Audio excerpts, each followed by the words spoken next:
کرتا ہے. کس بنیاد پر؟ کہ ہمیں جنت مل جائے. عبادت کر رہا ہے کس لیے؟ جنت مل جائے، دوزخ میں نہ جائیں.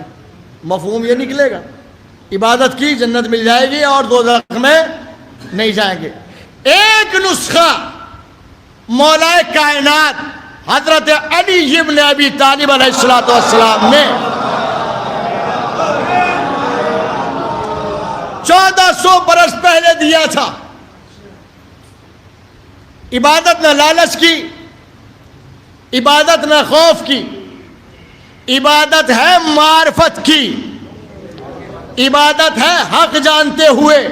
اچھا آپ کریے عبادت، نماز پڑھیے آپ یہ سوچ کر کے ہمیں جنت مل جائے. یہ علماء کرام بیٹھے ہوئے ہیں، آپ ان سے پوچھئے گا یا اگر کوئی اشکال ہو تو مجھ سے بھی پوچھ لیجئے گا مجلس کے بعد. دعوے سے کہہ رہا ہوں نماز پڑھنے سے جنت نہیں ملتی جی، روزہ رکھنے سے جنت نہیں ملتی، حج کرنے سے جنت نہیں ملتی. جنت دو چیزوں سے ملتی ہے، نہ نماز پڑھنے سے جنت ہے، نہ روزہ رکھنے سے جنت ہے، نہ حج میں پیسہ برباد کرنے سے جنت ہے. اس لیے کہ آج میرا مشاہدہ یہ ہے کہ اکثر حاجی پیسہ برباد کر کے آ رہے ہیں. ہاں جی، اکثر حاجی آپ دیکھ لیجئے. عزیزان گرامی دیکھیے، ایک پیغام چکے ہونا چاہیے. حج پہ جانے کا مطلب کیا؟ امام نے فرمایا نا، حج پہ جانے کے بعد، کعبے کی زیارت کرنے کے بعد، طواف کعبہ کرنے کے بعد، کعبے کے چکر لگانے کے بعد انسان ایسا پاک ہو جاتا ہے کہ جیسے ماں کے شکم مبارک سے ابھی پیدا ہوا ہو. توجہ کریے گا. آ گیا حج کر کے، اور حج کرنے کے بعد اگر ویسے ہی جیسا حج جانے سے پہلے تھا، بتائیے مجھے، آپ ایمانداری سے بولیے، آپ یہ پیسہ برباد نہیں ہو رہا تو کیا ہو رہا ہے؟ چلیے ایک حج یہ اللہ کا معاملہ، یہ بھی مولا ہے. دوسرا مولا کربلا کی زیارت، خاص طور سے بڑی فضیلتیں ہیں زیارت کی. مولا کے روزے کی زیارت کی بڑی فضیلت. گیا وہاں سے انسان زیارت کر کے آیا، تو اگر زیارت کر کے آنے کے بعد وہی پہلے والا رویہ ہے تو بتائیے مجھے پیسہ برباد کر کے آ رہا یا نہیں؟ مانیں گے؟ اب نہیں مانیں گے، کچھ دیر کے بعد مانیں گے. کچھ دیر کے بعد نہیں مانیں گے. جب آپ اپنے بستر پہ لیٹیں گے، سوچیں گے کہ ہاں بات کیا تھی، تو آپ کا ذہن خود قبول کرے گا. عزیزان گرامی، اسلام انسان میں ہر عمل کے بعد چینجنگ چاہتا ہے، بدلاؤ چاہتا ہے. نماز پڑھتے رہیے. نماز کی شان کیا ہے؟ الصلاۃ تنہی عن الفحشاء والمنکر. نماز انسان کو برائیوں سے روکتی ہے. نماز پڑھتے رہیے، چوریاں کرتے رہیے. نماز پڑھتے رہیے، غیبتیں کرتے رہیے. نماز پڑھتے رہیے، تہمتیں لگاتے رہیے. نماز پڑھتے رہیے، فساد پھیلاتے رہیے. آج چل رہا ہے نا معاملہ، حالانکہ مجھے منع کیا گیا تھا لیکن چونکہ میری مجبوری ہے، میری عادت ہی ہے. آج معاملہ چل رہا ہے نا فلسطین کا. یہ یہودی اور سعودی کبھی نہیں سدھرنے والے. یہودی قبضہ کیے ہوئے فلسطین کی زمین پر. قبضہ ہے کیا نہیں؟ فلسطین کی زمین پر ناحق یہودیوں کا قبضہ ہے. ان کا کوئی حق نہیں تھا. پناہ دی اور آج سب کچھ چھین رہے ہیں، مار رہے ہیں، قتل و غارت گری کر رہے ہیں. تو یہ سب کچھ کیا.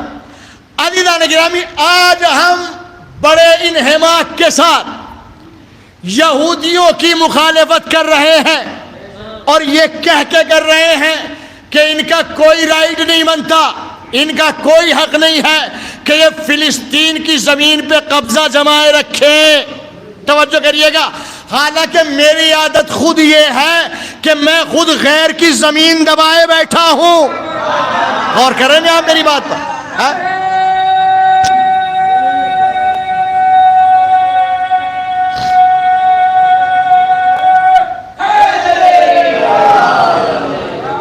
میں خود غیر کی زمین دبائے بیٹھا ہوں کہ نہیں بیٹھا؟ ذرا سی زمین آپ چھوڑنے کے لیے تیار نہیں ہے. مزاج کہاں جا کے مل رہا ہے؟ آپ ذرا-سی نہیں چھوڑنے کے لیے تیار ہیں، یہودی پورا ملک چھوڑنے کے لیے تیار ہو جائے؟ پھر آپ کو یہ کس نے رائٹ دیا؟ یہ حق کس نے دیا کہ آپ نعرہ بلند کریں؟ نہیں، پہلے دوسرے کی دیجئے آپ۔ عزیزان گرامی، جس کو ہم اپنی جائیداد سمجھتے ہیں نا، جس کو اپنی زمین سمجھتے ہیں، عقل میں یہ ہماری بے شعوری ہے، ہمیں شعور ہی نہیں ہے۔ ہماری زمین تو 2 گز ہے قبرستان میں جانے کے بعد، میں نے کبھی نہیں دیکھا کہ اس 2 گز کے لیے کوئی لڑ رہا ہو۔ کس کے لیے لڑ رہا ہے؟ جس میں 60 سال گزارنے، 70 سال گزارنے ہیں۔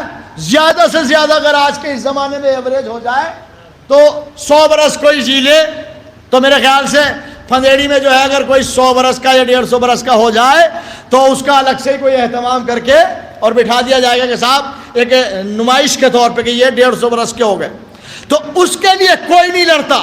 تو عزیزان گرامی، جو میں عرض کر رہا تھا آپ کے سامنے کہ اسلام یہ چاہتا ہے کہ ہر عمل کے بعد چینجنگ ہو۔ نماز پڑھے، نماز کی شان یہ ہے الصلاۃ تنہی عن الفحشاء والمنکر، نماز انسان کو برائیوں سے روکتی ہے۔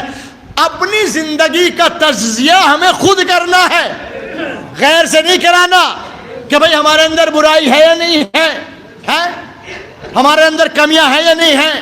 نماز پڑھنے کے بعد اپنے اندر کی دنیا کو خود جھانک کر دیکھو۔ اگر نماز پڑھنے کے بعد برائی ختم ہو رہی ہے تو آپ نماز پڑھ رہے ہیں، ورنہ نماز نہیں۔ اب یہ 3 باتیں میں نے آپ کے سامنے کہی۔ حج پہ گیا، وہی پرانی عادت، حج نہیں، پیسہ برباد۔ زیارت پہ گیا، وہی پہلی عادت، وہ زیارت نہیں، پیسہ برباد۔ عبادت کر رہا ہے، وہی پہلی عادت ہے، آپ کی عبادت نہیں ہے، یہاں پیسہ برباد نہیں ہو رہا ہے، یہاں وقت برباد ہو رہا ہے۔ تو عزیزان گرامی، نہ حج کرنے سے جنت ملنی ہے، نہ عبادت کرنے سے جنت ملنی ہے، نہ روزہ رکھنے سے جنت ملنی ہے، نہ خمس دینے سے جنت ملنی ہے، نہ زکوٰۃ دینے سے جنت ملنی ہے۔ جنت ملنی ہے تو 2 چیزوں کی بنیاد پر، ایک ولایت اہل بیت، ایک والدین کی خدمت۔ اب آپ کہیں گے دلیل کیا ہے؟ آپ کہیں گے دلیل کیا ہے؟ ولایت اہل بیت کے بغیر کوئی عمل قابل قبول نہیں، کوئی عمل ولایت اہل بیت کے بغیر کوئی عمل قابل قبول نہیں۔ اور اطاعت والدین کے بغیر نماز نہیں ہے۔ کتنے ہی سجدے کر لو، کتنے ہی لمبے قیام کر لو، کتنے ہی لمبے رکوع کر لو، اگر والدین کی خدمت نہیں ہے، اطاعت والدین نہیں ہے، ارے جنت نمازوں میں ڈھونڈنے والوں، رسول تو کہہ کے گیا ہے کہ جنت ماں کے قدموں کے نیچے رکھ دی ہے، ماں کی خدمت کرتے چلے جاؤ، جنت حاصل ہوتی چلی جائے گی۔ ایک صلوات بھیجئے عظمت آل محمد۔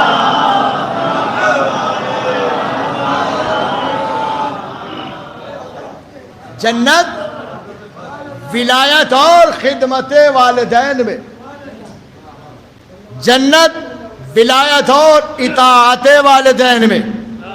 دل پہ ہاتھ رکھیے، سوچئے کتنی نمازیں پڑھ لیں، کتنے ہی روزے رکھ لیں، اگر اطاعت والدین نہیں ہے۔ عزیزان گرامی، میں نے روایات میں یہاں تک پڑھا ہے اور علماء سے سنا ہے کہ اللہ کے رسول نے ارشاد فرمایا کہ اگر خدا کے علاوہ کسی کو سجدہ جائز ہوتا تو والدین کے لیے سجدہ ہوتا۔ کتنا مرتبہ ہے والدین کا؟ چونکہ ایک ماں کے اصالہ ثواب کی مجلس ہے، اگر ماں کی اطاعت نہیں ہے، ماں کو بھی خصوصیت دی گئی ہے، والدین کے لیے بہت سی آیات ہے قرآن مجید میں، مگر اس میں بھی والدہ کو خصوصیت دی گئی ہے۔ عزیزان گرامی، جن کے صدقے میں اور جن کے وسیلے سے ہم جنت کی طلب رکھتے ہیں، حسنین علیہ السلام، جن کو رسول ارشاد فرما کے گئے ہیں کہ الحسن والحسین سیدہ شباب اہل الجنہ، کہ حسن اور حسین جوانان جنت کے سردار ہیں۔ اللہ کے رسول کہہ کے گیا کہ ان کی جنت بھی ان کی ماں کے قدموں کے نیچے ہے۔ جی خاتون جنت ہے، خاتون محشر ہے، تو جنت کہاں ملے گی؟ جنت ملے گی ولایت کی کسوٹی پہ کھڑا اترو۔ ولایت اہل بیت میں کوئی کمپرومائز نہیں، جو ولایت کے منکر ہے ان سے کوئی رشتہ نہیں، حتیٰ کہ باپ ہی کیوں نہ ہو، اگر ولایت سے انکار ہے تو ہماری کوئی رشتہ داری نہیں۔ اور میں نے کہا شعور انسان کا اگر بیدار ہے تو پھر اطاعت والدین ہونی چاہیے، اس لیے کہ کوئی عبادت لائق قبولیت نہیں ہے، درجہ قبولیت پر نہیں پہنچ سکتی۔ پروردگار ایسی عبادتوں کو انسان کے منہ پہ مار دے گا کہ جن میں اطاعت والدین نہ ہو۔